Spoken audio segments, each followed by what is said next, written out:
Oh, so I'm so happy you're here with me doing this live. Me too. It's an honor. Thank you for inviting me.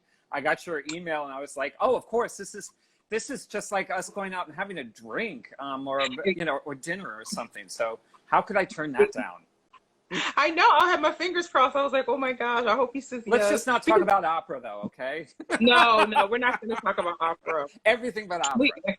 Everything but opera. Yes. But you do have to talk about how you got into writing librettos. Well, I was an actor many years. So many people have heard this story, but for anyone who pays attention to librettos, and that's or librettists, and that's probably three people. But I used to be an actor years ago, and I identified pretty quickly after I arrived in New York that I wasn't going to be a good enough actor. And so I was dating a composer, and he was writing a musical about the last days of the Romanovs, and he asked me to write lyrics. And I said, I would like to, he needed a lyricist, and I actually volunteered. And he said, okay, well, I'll try, go ahead, try it. So I started writing lyrics for musical theater, which is what I did for many years. And my training comes from musical theater, Steve Sondheim, like that's, I didn't study the libretto for Traviata or any of that. I studied the libretto for Sweeney Todd, and the lyrics for Little Night Music, and how you write for a particular character and try to speak for them, through them. You don't, as a writer, you don't speak for a character, you speak through them. So I kind of learned how to do that. And lyric writing is the greatest, the most difficult. Lyric writing for theater, and especially for musical theater, is a very, very formal format. If you do it correctly, it is one of the hardest things you can do. And if you can learn that discipline, you can write anything. And so I wrote lots of musicals. I got a great award from Steve Sondheim called the Kleban Foundation Award, which was a real boost to my career. But I wasn't really getting anywhere in musical theater. And then John Musto, the great composer, John Musto, in about 2000 asked me if I'd write a libretto for Wolf Trap, and I jumped at the chance. And I just finished my 38th opera libretto, and I'm about ready to start my 39th. And I love the form. I love what we can do in opera, because there's so much, we have our jobs ahead of us in bringing opera into this world. And I'm not saying you can do a production of Figaro and you can make it timely. It is still timely because it's about the class system. It's still very timely, but for me, and I'm pretty sure you feel the same way, what is most exciting for me now in opera is to see how my colleagues are addressing issues that are facing us every day, and often worse. So that's how I got into it. Yeah. Wow. Well, I mean, you've had such success with like Silent Night as one, Steve Jobs, you know, which won the Grammy? Yeah, it got a Grammy for Best Opera Recording, and Silent Night, of course, got a Pulitzer in 2012. That's amazing. No, it's wonderful. I'm very lucky in that I get chosen to write, or I'm able to choose to write, depending on the scenario of the commissioning structure, works that I'm all about attracting a larger audience to the opera house. And I believe in opera as a populist art form. I don't think that that's a reductive statement whatsoever. I think populist is the art of it. And so a number of my operas have been successful, I think, because I really care about the audience, and I really care to create characters that have a reason for singing. A lot of contemporary opera is, well, I always forget this word, isn't it funny? But they're types, and they're not human beings. and they're not approachable. And I like to create characters that an audience can relate to. Another opera that I'm very proud of that was really on the brink of breaking through is The Shining. Yes. You know, and that took a while because there was a rumor floating around that the rights weren't available. Well, now that rumor has dispelled, it was all ready to really break through, and then COVID-19 happened. But I think it will be back because I know opera companies, larger opera companies, are looking for ways to produce contemporary American works, but they also know that they have to, they have an audience that they have to, their works have to appeal to. And one reason something like The Shining is popular, and also one of the reasons that Traviata was so popular during the day, is that people went into the opera house knowing the story. There was like less of an uncertainty about watching it. And so that's why The Shining was the biggest hit in Minnesota opera history. Wow. And I feel now that this little nasty rumor is over, we'll catch on other places. Yeah, I remember seeing the clips of it online, and I was just like, oh my God. I mean, to take a story, to take a movie that is so historic. It's actually based on the book. Yeah, but yeah. Oh, right. Yeah. Based on the book. So like to take that kind of like, how do you take the words, you know, to create an opera from like the book and then the movie, and you know, how does that happen? I mean, the first thing that I do is when I'm adapting something, I've done original work like As One and Steve Jobs, but the first thing I look at is like, whose character who do I care about here? Who do I want the audience to care about? In The Shining, which is a 600-page novel, I went through and I said, what are the events that I need to tell the story? Right. And what are the events that are stage worthy? There's a tremendous scene in The Shining involving a hornet's nest. But it just wouldn't work it would be impossible to do that on stage in a correct way. And also, I don't know if you remember, if you've read the book, but they have moving topiaries at the hotel. And I thought, I'm not going to ask some opera company to create moving topiaries. It'll be beyond their budget. And then we can't afford tremendous singers like Karen Slack. You know, it's just... Yes. I'd love to sing the wife someday. That's an incredible role. It's Paul Moravec. I mean, and I should have mentioned his name first in this discussion of The Shining. And I apologize, Paul, but I'm sure he's not listening. But because he's busy writing. Right. He's a tremendous composer and a great collaborator, and he really writes for the character. Can I tell you a funny story about that involving Wendy? Okay. And well, Paul is married to a woman named Wendy, a really beautiful woman, and I love Wendy. And but the character of in The Shining is also named Wendy, and Paul he calls himself the method composer. So he gets the libretto and he stands up and he starts, you know, speaking it and shouting it so he can feel what the character sounds like. And of course, Jack tried to murder Wendy. Yes. So there's a point in the libretto where he's working in his room and he stands up and he goes, "I'm going to kill you, Wendy." And then there's a few expletives and everything. And Wendy was in the other room and didn't realize the connection. And so she timidly knocked on the door. "Paul, are you okay?" And so, yeah, that's what our partners and our husbands face in this wacky business that we work in. Yes, exactly. I remember a time where I was singing a role where I had to curse, you know, in this part of the libretto, and my husband's like, "Do you have to say that every night?" I'm like, "Yeah." Until I get it right. Yeah. Until I get it by right. The way, it feels kind of good. It's right. It does. You know, and you always, you know, laugh a little bit on the inside, like when it's about to come up, you know, or something. But talk about the importance of the relationship between the librettist and the composer. Oh, well, it's paramount. It's paramount, and every different relationship. I mean, I've worked with over 40 composers. Every different composer librettist relationship is different. There's no defining. I going to contradict myself.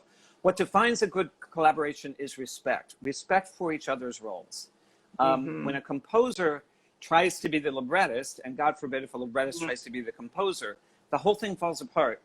The best collaborations I've ever had involve the composer saying, okay, well, you've told me what the story is, and you've shown me an outline, so I know we're kind of on the same story. Now go write the libretto and bring it back to me.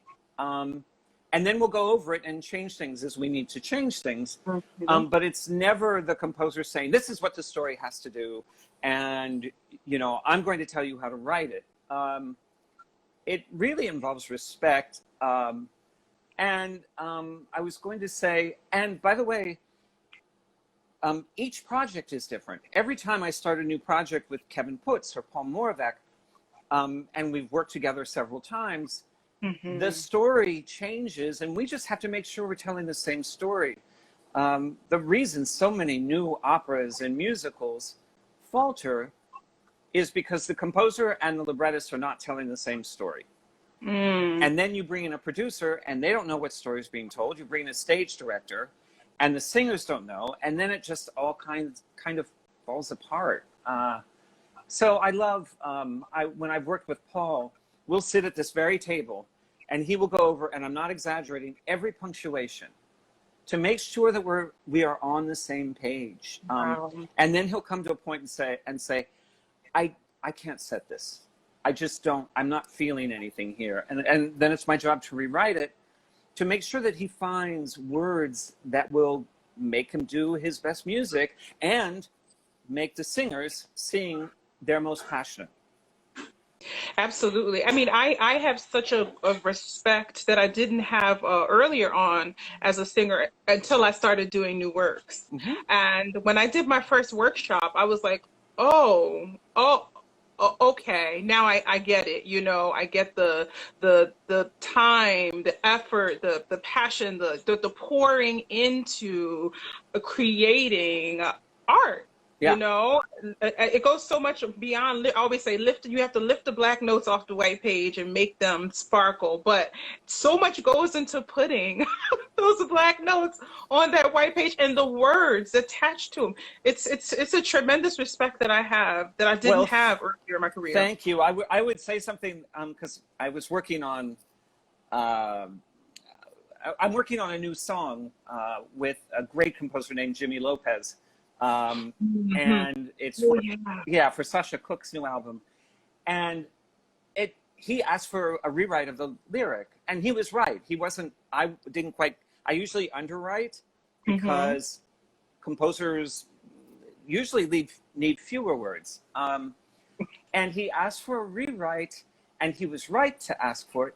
And I realized as I was doing it that all we're searching for is a way to make this simpler and clearer. Those are two words that everyone needs to come to in the room. And that doesn't mean dumber. And it's not taking away the complexity of your mind or the music or the words or anything. But how could we make this clearer? And that's one thing I love about workshops, and I'm glad you brought that whole process up, is because then we get to share with singers. And it's a great moment in a workshop when a singer comes up to a composer and says, I'm not sure if this is quite what you mean to be doing here or something. And the composer, the good composers say, great, tell me, let's work on this together and make it clearer and make it and give you more confidence in what you're singing. That's how a good collaboration works. And I'm fortunate, like I've worked with Sasha Cook like 5 or 6 times on new operas. And I've seen her approach composers, and she knows how to do it. Or approach librettists. If I've given her too many words to spit out or something, I hope she comes up to me and says, I can't do this. And I'll go and rewrite it. Why would you not want to give your singers the most confidence that you can? Why would you do everything to betray them or you want them to feel confident? And another, Daniela Mack is another tremendous collaborator with composers and librettists. When we worked on Elizabeth Cree with Kevin Putz, Oh, I love that piece. Oh, well, thank you. Me too. I'm I really love proud that of piece. all my operas. I'm proudest of that. Really? Why? Because the libretto was such a murderous, forgive the pun, but it was really hard to write. And I chose that piece. Like I had read that book in the mid 90s and I proposed it as an idea. So after I proposed it, I couldn't go back and go, maybe it's a little too complicated to tell in opera. That You would had have to been make really it bad. work, baby. And I'm sure Kevin puts it several times. It's like, Kirsten, you're like, why did he choose this if it's so difficult? But I'm really happy with it. And the thing a lot of people don't realize about Elizabeth Cree is that there's a feminist message in that opera. But so many operas that are being written come out and announce that they're a feminist opera, or that you know this is an opera against racism, and it makes no difference. An issue is not an opera. A story is an opera. Give me your story about racism. Don't give me your polemic or your political views. They don't work in opera. We want to hurt and we want to laugh and we want to feel for our characters. They're singing to us. They're not speaking. They're singing. Yes. Give them a reason to sing, and singing comes from the heart all the time. It doesn't come from the brain. Yeah. No, it doesn't, and that's a great tradition of opera. You know, I think it really is. That's why people go to the opera. Years ago, when I spoke to Steve Sondheim about Sweeney Todd, he gave me the best artistic statement I've ever heard about a piece. And he just said, I just wanted to scare people. That's all. And I thought, oh, that's great. And he said, all that class stuff that's been laid on to Sweeney Todd, he said, Harold Prince brought that in, and I'm glad he did because it's wonderful. But the first reason, I just wanted to scare people. And I love the basic primal urge of just wanting to make people fall in love, scare people, try to teach people that everyone is equal and that we all deserve the same respect in this world. Those are great statements. Yes, absolutely. Then, I mean, why sit for 2 hours if I'm not gonna feel all the feels when I'm sitting there and I leave? You know, like I don't want to do that. Yeah. I'm not also, I don't want to sit there and be yelled at. No. You know, I can do that. I live in New York. That can happen to me anytime. All the time, right? Absolutely. So when we talk about, I mean, you and I haven't known each other very long. I know. But I feel like you've been in my life forever. So, yeah. I love that. I know. I'm like, oh, I should text Mark right now and, talk to him. You're always welcome to. Okay. Oh, thank you. Like, we hit it off instantly. Yeah. And I, when we were talking about librettists and, young librettists and the next generation, and just right before, I think we connected, Opera America announced the prize. Yeah. Because I'm probably the oldest living librettist, and I hope I'm not exaggerating by saying living. No, I think I am. I mean, who's busy, who's still working. Right. I decided, and this will sound so morbid, especially now, but I decided to create a will, which is something everyone should do for their loved ones. And this was before COVID. This is like 8 months ago or something. And at the same time, I started thinking, what do I want to leave behind in opera? And I thought, there was nothing. When I was doing opera in 2000, there were no training programs. The American Opera Project had one, but it was not really helping librettists. But since then, there's been American Lyric Theater. The American Opera Project has done a much better job of training librettists.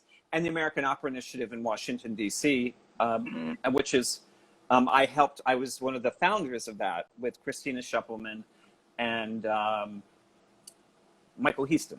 And a man everyone loves in opera. Yeah.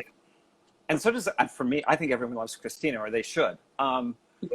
Anyway, and I looked around and I said, wow, there's no prize for librettists. There are lots of prizes for composers in opera, and there are lots of prizes for female composers, and there are composers have lots of prizes all over, and they could they could get an NEA for an opera.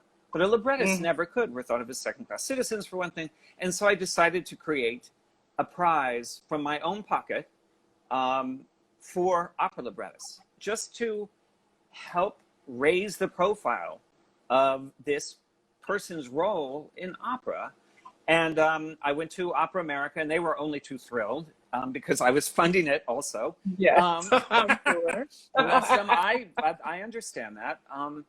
And so, yeah, we announced that about 2 weeks ago, and I'm very happy about it. I mean, it was easier to fund it before I had 21 cancellations of my work. Oh, of course. Yes. This was a big year for you. It would have been. Yeah, it would have been, yeah. Well, I mean, it's still a big year for all of us in not a very nice way. True. But I think that we'll look at this year, I hope, like, what did we learn from it? What are we learning from it? And the really great thing that happened this year is Black Lives Matter. Yes. It showed us, it brought out the murderous and horrible things that, I mean, it took a virus to expose the inequality in this country. But then the best part is that people spoke up. And that's brilliant and amazing and wonderful. And we just damn well better make sure that people keep speaking up, that this doesn't turn into a trend, which would really offend me deeply. And yeah, so I don't know how I got on that from the... I know, we kind of... I know, but that's okay.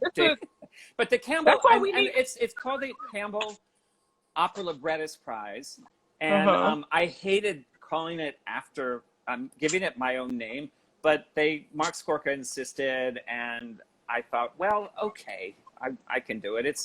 It's not a bad last name, so let's do that. I don't know what a bad last name would be. Oh, I know one. Trump. Oh yeah. You don't want that prize, honey. Never. No, God. No.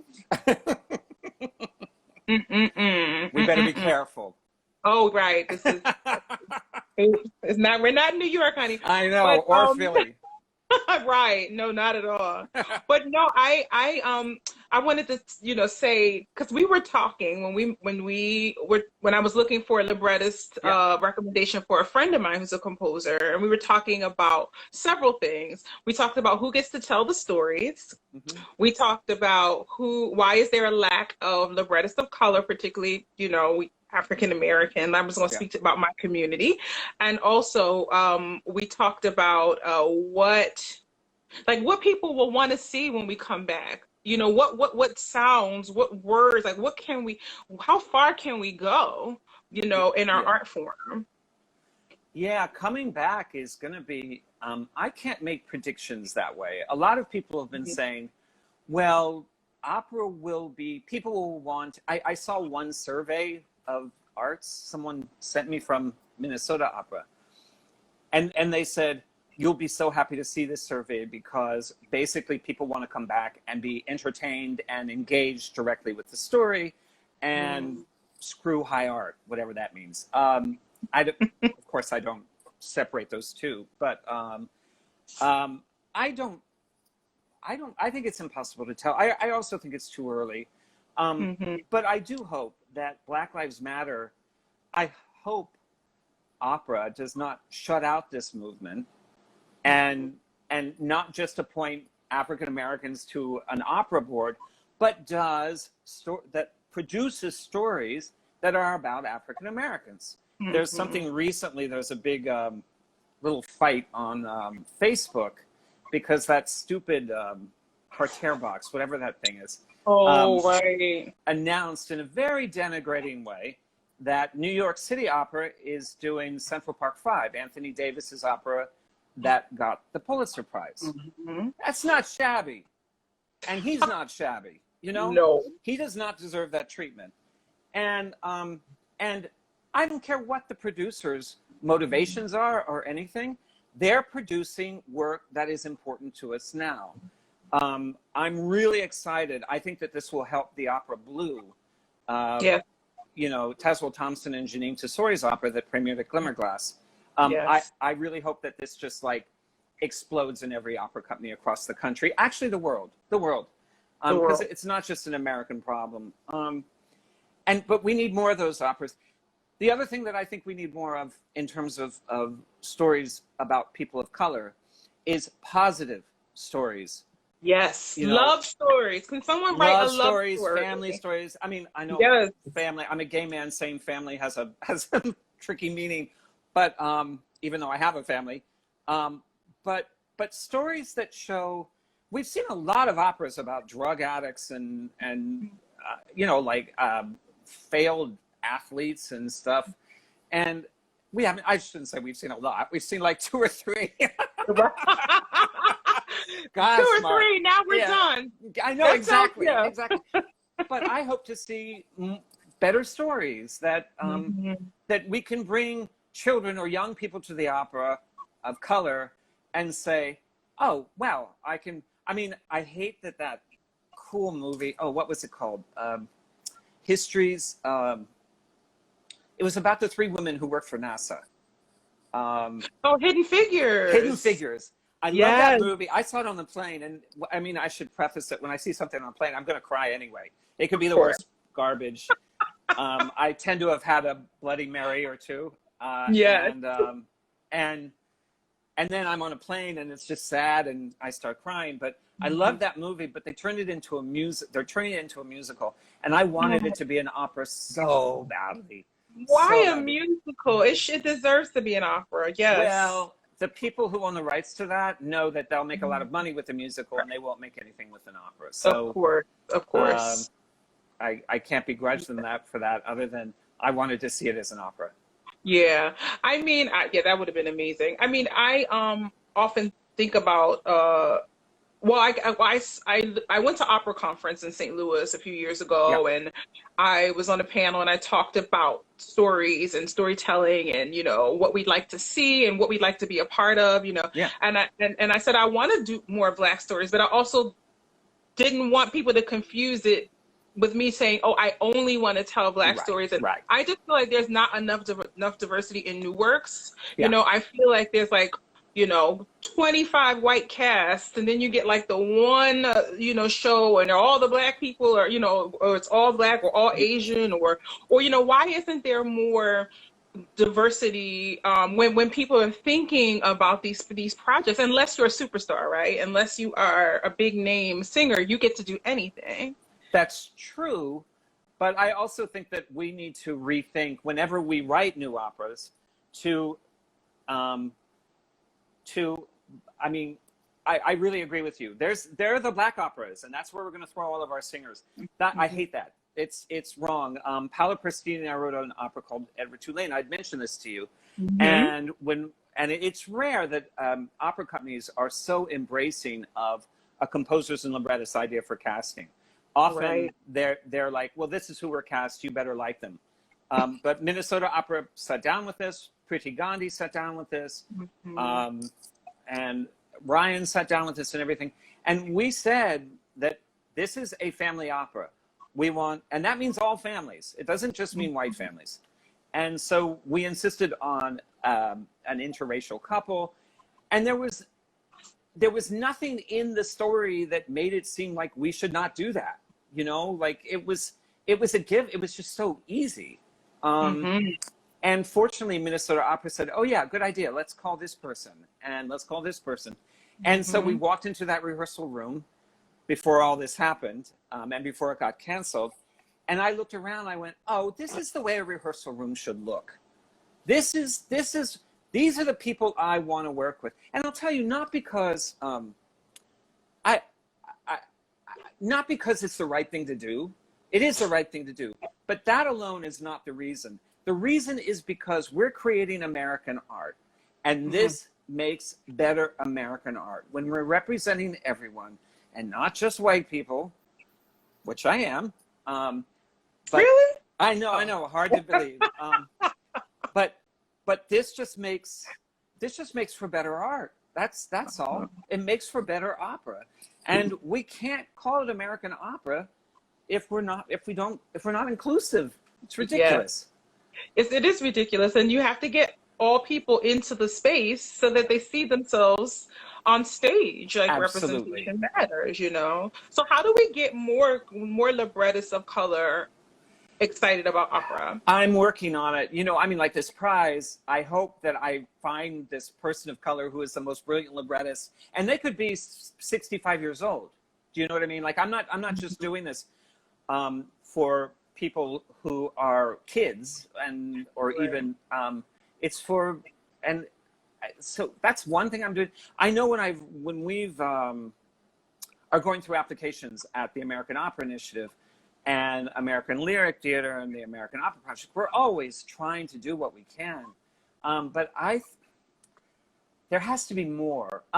One great project, one thing that Opera America is doing, and hats off to Cerise Jacobs, she's created a new grant called the Idea Grant. And it is for people of color. I cannot apply. And I'm kind of glad that there's an award that I can't apply for. No, I mean it. I'm kind of like, at first I was like, well, that's terrible. But if you just give it a little bit of thought, you realize what this is trying to do is what we all need and want for American opera to make it better. And so, yeah, it's called the Idea Grant. And applause. I mean, I really kudos to Cerise for funding it, and Opera America for finally. Opera America has always been wanting to do this, but we sometimes just don't know how. And to be frank, nothing's going to happen unless some money's thrown behind it. Absolutely. That's the way the arts and the business is, and I think a lot of, you know, it also requires producers like Francesca Zambello, whose record is brilliant and has always been amazing at Glimmerglass and at Washington National Opera. And the K Fritz program, she's always had an eye on that. And we have to get other producers to always have an eye on that. I think James, he's not a producer, James Robinson. Is he? Yeah, he is a producer. Jim, he's the artistic director, OTSL. That's St. right. Louis. That's right. Yeah, At Opera Theater St. Louis, and of course, I think of him as a stage director more than artist. I forget. Yeah. But job. Yeah. But he or someone else at OTSL has also been really good at looking at that. Yes. There have been other companies that I want to improve, but I won't name them. No, we won't do that. We'll do that over a drink. Yeah. Yeah, it's late. That's the after party, after show.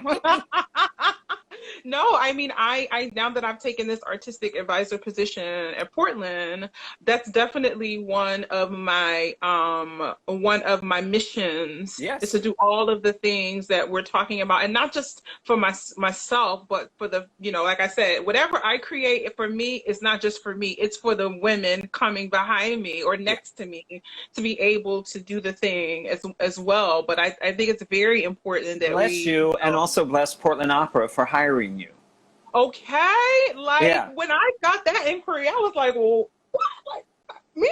I was like, okay, because it's something that I feel like that's where my contribution is to the industry. That's where my thank you for all the things that I've been able to do will come, not just teaching voice, but giving opportunities, you know, letting other people do their art in a way, you know, but facilitating that audiences as well, you know, bringing the ideas that I know aren't being talked about.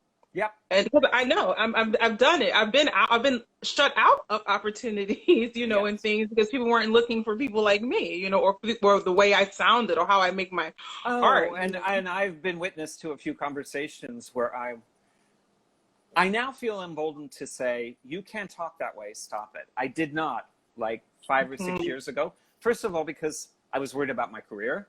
Now I don't have to worry about it. But I also think that the opera world has changed in a great way. And I do think that we can now speak up where we couldn't quite speak up before, or if we did, it was looked at like, oh, listening. I mean, I've been accused of being a lefty and and only because I've said, well, I think that that's actually kind of racist what you're saying, you know, and I'm left or right, that's just racist. No matter what. And I remember recently I'm on the artistic board of On Site Opera, and we were having this big talk, and one thing we identified, of course, Jarrell Williams was on the, we all love Jarrell, gosh, is such a great man, a great artist, and just a beautiful man. But we were all talking, and we identified one other place that opera companies to look at is the boards. The boards of the opera companies right now there are a lot of white people on the boards of these opera companies. And no one feels that the board has to be diversified because it's volunteer. And so I think that should be looked at as well. I mean, administration, of course, but the board of opera companies often gets a free pass because we only see them at parties, at openings, and they write the checks. Bless them. We need the checks. But I think if we have some of the boards a little bit more representative of the world. I don't actually even like the word diverse anymore because it's been used so often.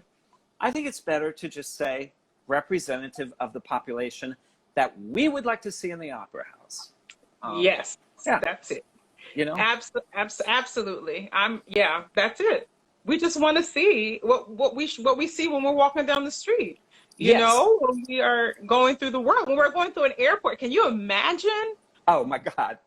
Well, this is an odd thing to say. I was recently upstate, and I was kind of like, you know, Steve, my husband and I were like driving around, and we were, you know, and everything. I won't say where because then it will be bad. But I was going, something feels so weird here, and then I realized everyone's white in this small town, and it's a Republican town. Oh shit, I'm in trouble now, but it was just wrong. It felt like and it is wrong. I'm sorry, it feels wrong, and I want my audience. And I can't curate my audience, but I can help people, you know, make the audience more representative of the world around us, of the America around us. Absolutely. Yeah. So it's a mission we share. We just have to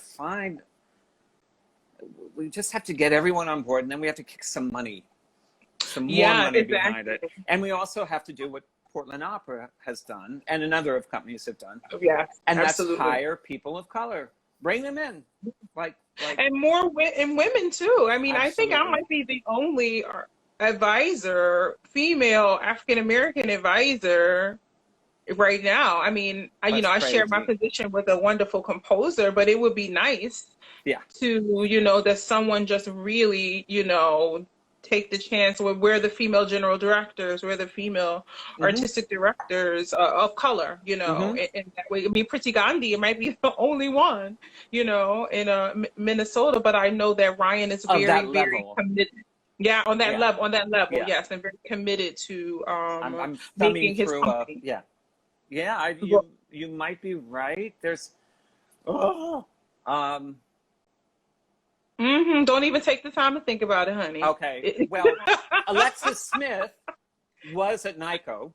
She's now at Manhattan School of Music. She's someone I love, and she's someone that we really need to watch. I mean, in a good way. I mean, she should be running her own opera company. I think there's something wrong with the universe if she does not have a major role in opera in the next 5 years, because she's got everything going for her. And don't you feel that way, or?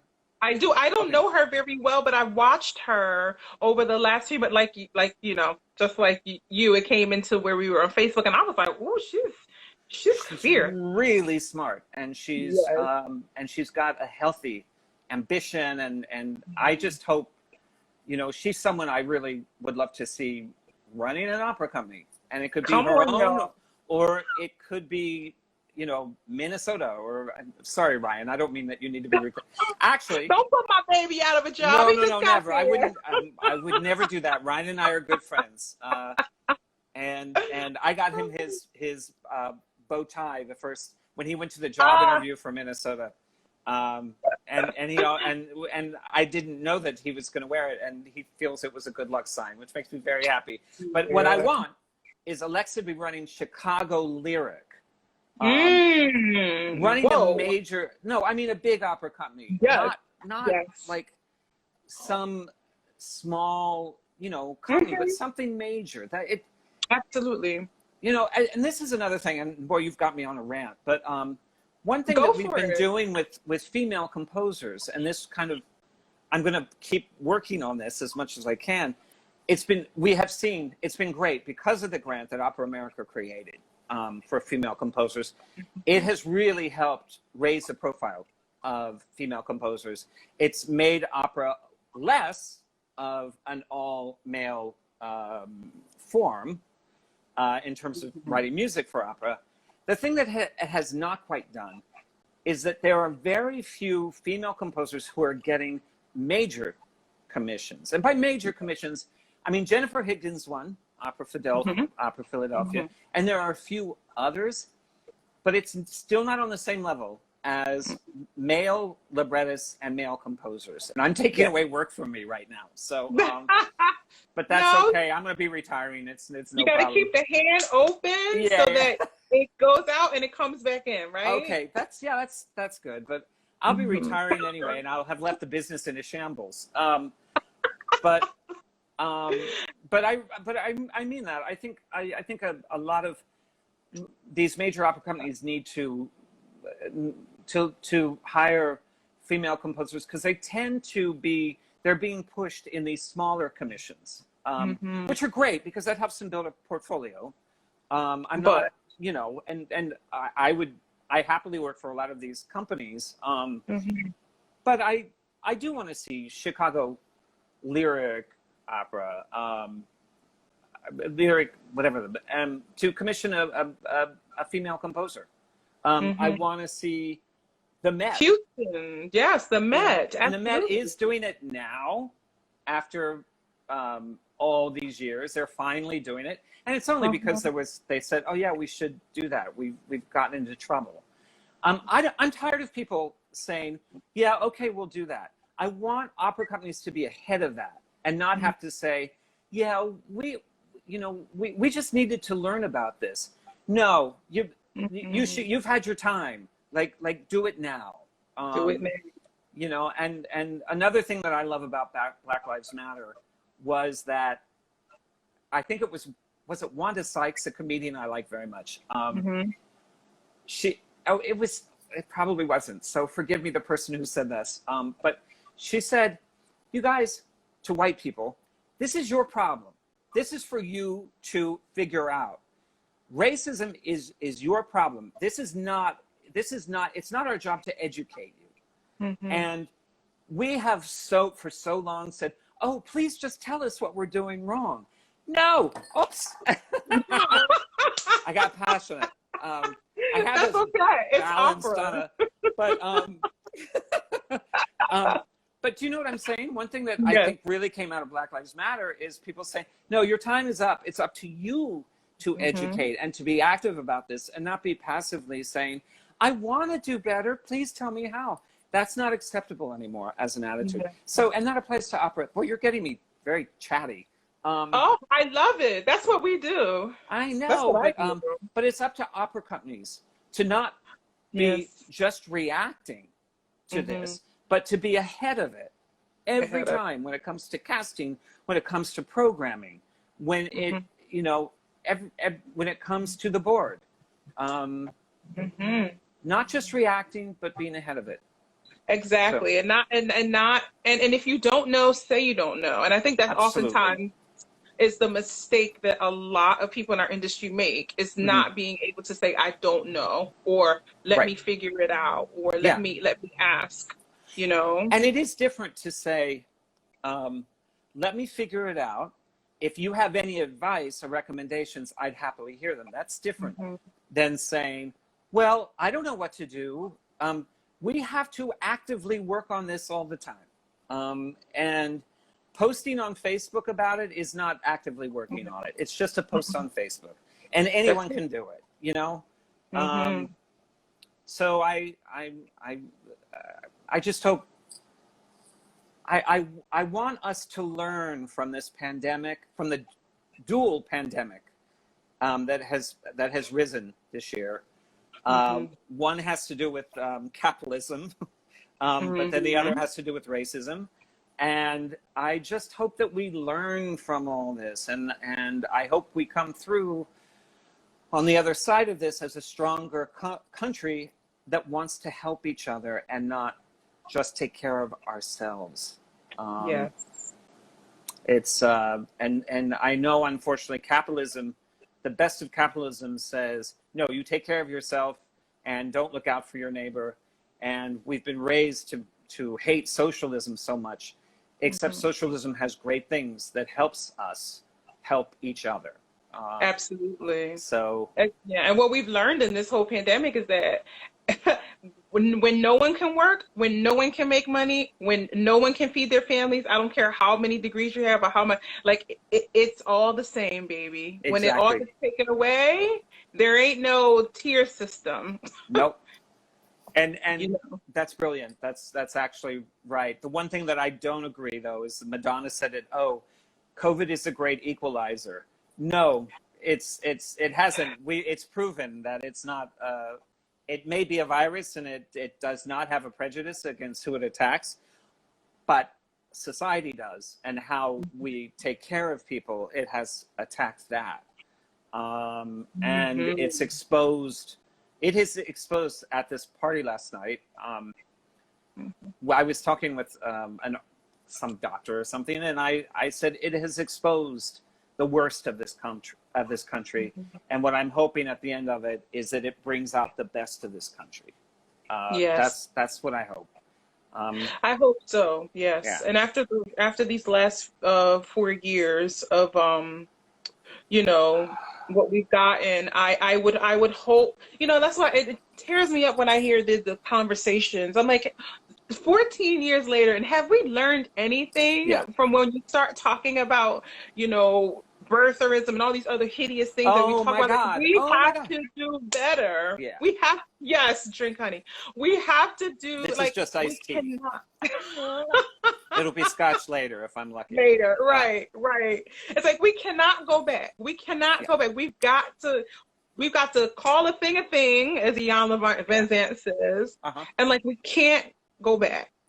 We can, and it really angered me that Newsweek chose to kind of like promote that whole birther theory, and they did apologize for it. I read about it today that they've apologized for it. But apology isn't enough. Again, be ahead of it. Realize that your actions have consequences. Realize when you say this, there's consequences. And unfortunately, this last 4 years, we've been run by people who do not believe that there are consequences. They can lie as much as they want, and they have, and they continue to. And there are no consequences. There's no one coming in and saying, you're lying. I love that reporter yesterday or 2 days ago who just said, what does it feel like having lied to the American people for 3.5 years? I mean, that's pretty much where we're at. And I really hope that this horrible pandemic, which has hurt our industry really badly, as you know, and has hurt everyone's industry really badly. We're all suffering right now. I just hope that we learn from this and don't get worse, that we get better. That we get better. Yeah. How can we as artists, you know, you and I, well, I definitely can't wait to sing your words. Oh my God. Now that we know each other. Now I have to write for you. I'll be blessed. Yes, I can't wait. I cannot wait. I'll make sure they sound nice. Okay. Come on, Dallas Opera. Yeah. No, how do we as artists help society move forward? Because that is our responsibility. I believe part of it. You know, they don't know. I'll give you an example of something that I wrote recently, and it was a good. I wrote a Zoom opera with Joe Illick for Fort Worth Opera. Yeah. And the story of the opera is that it's a monthly book club that now has to meet on Zoom. 4 of the 5 singers are like 60 plus. We have Joyce Castle. who's like 81, I think. And I, because it's a book club and because I wanted to bring in older singers, I have to be careful when I say that because some of the older singers are not as old and I don't want them to feel like, but we've got Bill Burden and we've got Brenda Harris. And so, yes. And we just hired him, Donnie Ray. Donnie Ray Albert. Yes. Woo! I'm so excited. Joe Illick brought him in.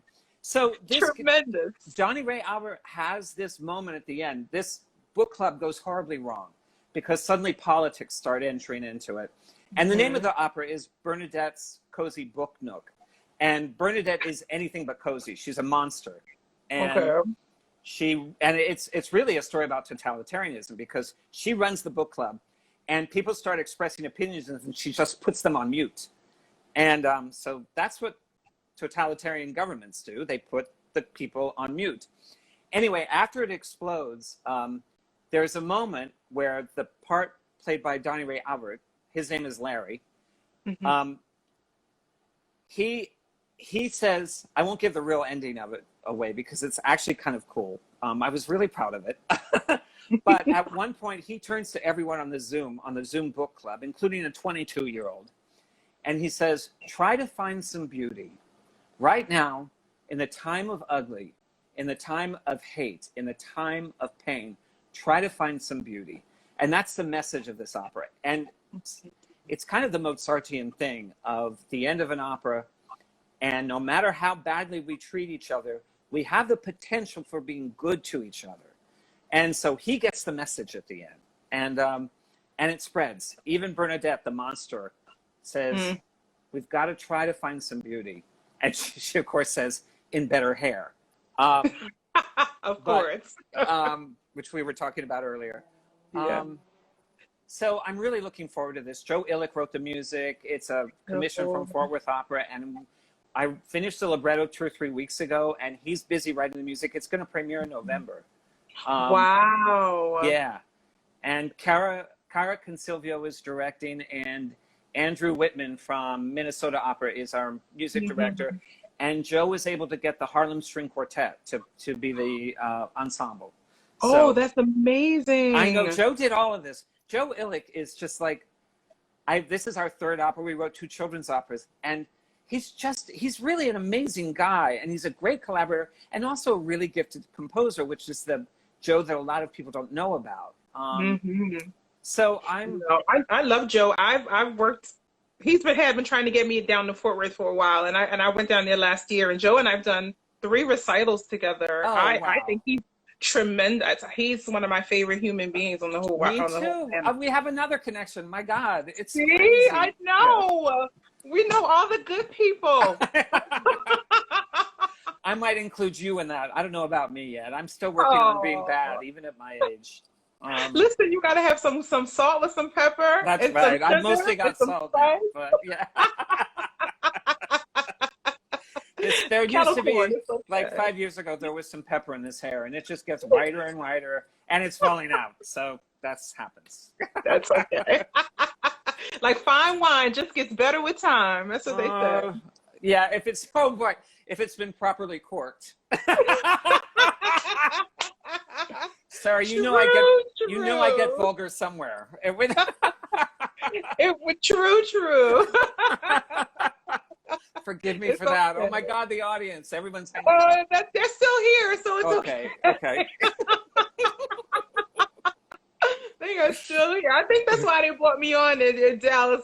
David invited me to come on, so it's okay. Good. Are we taking questions or anything? We only have 5 minutes. I don't know. Everyone's so quiet. They're just like listening. Yeah, because I'm not letting anyone get a word in. No, no one asking any questions. Okay. Oh, yeah. Well, we'll take a question. We have 4 minutes.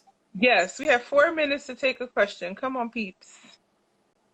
There's so many great people on here. Someone's going to ask the question, why is Mark still talking?